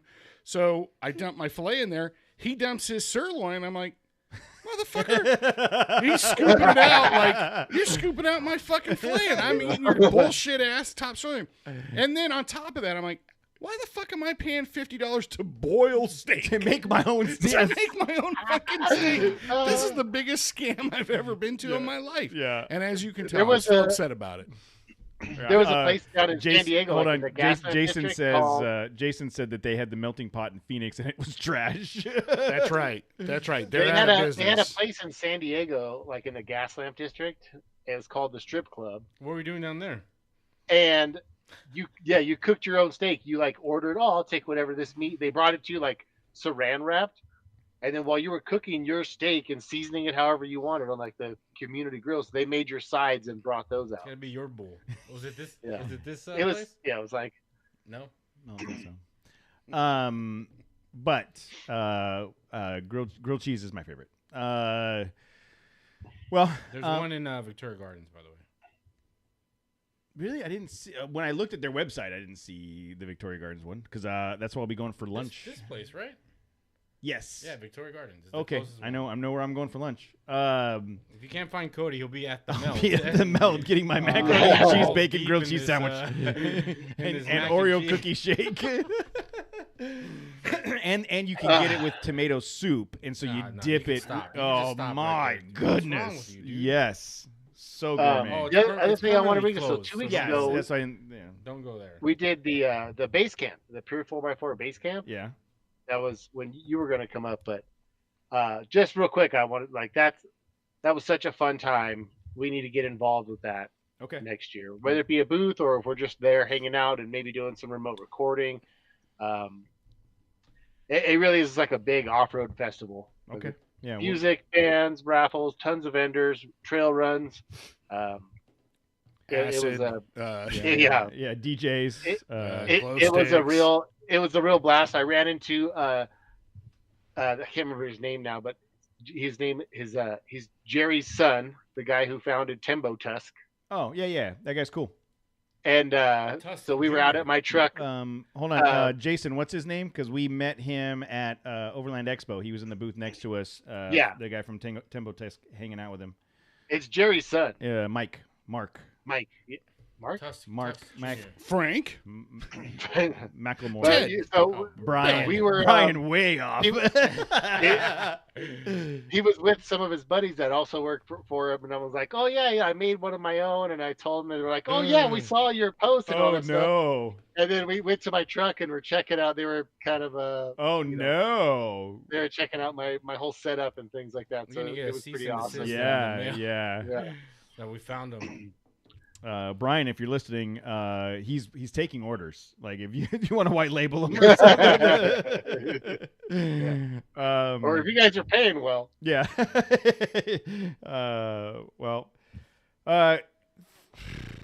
Unfortunately, I'm back to work. And So what does that mean? that just nothing. That doesn't change anything. What changes? It doesn't change anything.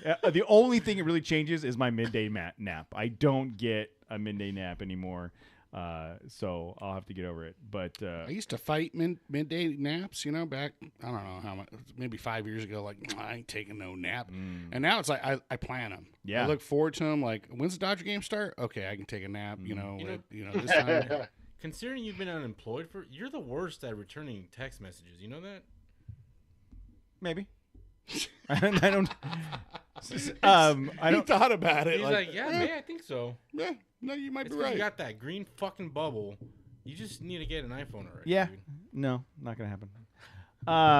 But Ting. Yeah. You need to get off that Ting network. He's still dude. on like some off-brand Motorola and Ting, or it's a OnePlus phone It's- on T-Mobile. The Razor. it's a flip razor. Yeah, dude. On Well, Ting. just you know what, guys, fuck off. Thank you to Jill for joining us tonight and telling her story. And hopefully we get some. You didn't ask what I did. We're signing off. I had an amazing weekend. What did you do? Did you go wheeling? Did you work on your truck? No. Did you go off-roading? No, I went and I saw Oppenheimer. I don't give a fuck. It was pretty good. How dude. good is it? Is it pretty good? Yeah, it's a good movie. It's not as good as Barbie. I'll tell you that right now. I don't know. I haven't seen Barbie. Barbie's great. Okay. You went and saw Barbie? Oh yeah. I mean, I feel like maybe it's not. Maybe I'm not the audience for that movie, but I'm more No, but Yeah. more of an my Oppenheimer kind of audience. but my daughter was the audience for Yes. for Barbie, so we went. All right. Well, since Matt had a fantastic weekend, I'm really glad to hear about all the things that he did off-road Thank you. related. Thank you for asking. And participating in the off-road community in such a way that really moves the needle forward. So good job, Matt. Thank you.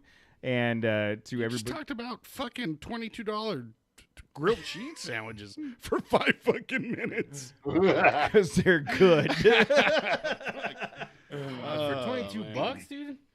God. Shit. I have no idea how much it costs. Oh, Sugar Mama was oh, paying oh, for hey, it. he's so- 100%. All of a sudden, he gets a job now, and he's fucking. I don't see what Sugar that shit Mama. costs. Sugar Mama took care Hey, of it. when the bill comes, I don't even fucking look at I it. just fucking. Oh my! I just I pointed handed Amex over. Platinum. I handed over to Sugar I Mama. pointed to my my handler, and Yeah. she took care of it for me. Sugar Mama took care of it.